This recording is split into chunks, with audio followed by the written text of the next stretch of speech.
தமிழ் பேசும் அனைத்து நல்லுள்ளங்களுக்கும் வணக்கம். பாமக கூட்டணி யாரு பக்கம் பிஜேபியா அதிமுகவான்னு சுத்தி வீடியோவா வந்துகிட்டு இருந்துச்சுங்க. எந்த பக்கம் தாப்பா போவாங்க பாமக அப்படின்னு எதிர்பார்த்து இருந்த எல்லாருக்குமே ஒரு விட கிடைச்சிருக்குங்க. பாமக பாஜக கூட்டணி தான் முடிவாயிருக்கான்.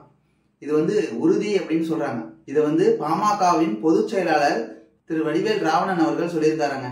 என்ன சொல்லியிருக்காருன்னா, நாங்க பாஜக கூட்டணியில தான் இருக்கோம், நாங்க தேச நலன் கருதி பாஜக கூட்டணியில தான் இணைய இருக்கோம் அப்படின்னு சொல்லியிருக்காருங்க.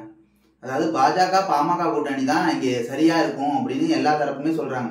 ஏன்னா 2014 பாஜக கூட்டணியில அன்புமணி வெற்றி பெற்று இருக்காரு. பாஜக பாமக கூட்டணி இங்க வென்று இருக்கு. ஆனா அதே கூட்டணியில அதிமுகவும் இருந்தப்போ 2019 அன்புமணி தோத்துருக்காருங்க. சோ எடப்பாடியால அவரோட ஓட்டை பாமகவுக்கு டிரான்ஸ்பர் பண்ண முடியல. ஆனா அதை பிஜேபி செஞ்சிருக்கு. ஏன்னா ஒரு பிஎம் கேண்டிடேட்டை காட்டி தானே நம்ம நாடாளுமன்ற தேர்தலை சந்திக்க முடியும். அந்த வகையில நமக்கு பிஎம் கேண்டிடேட் வேணும், எங்களுக்கு தேச நலன் முக்கியம் அப்படின்னு சொல்லி பாஜக கூட பாமக இணைஞ்சிருக்காங்க. இதுல 10 தொகுதி பாஜக கிட்ட கேட்டதாகவும் அதை கொடுக்கறதுக்கு பாஜக சம்மதித்ததாகவும் தகவல் வெளியாயிட்டு இருக்குங்க. 10+1 கூட கிடைக்க வாய்ப்பு இருக்கு அப்படின்னு தகவல் வெளியாயிட்டு இருக்கு.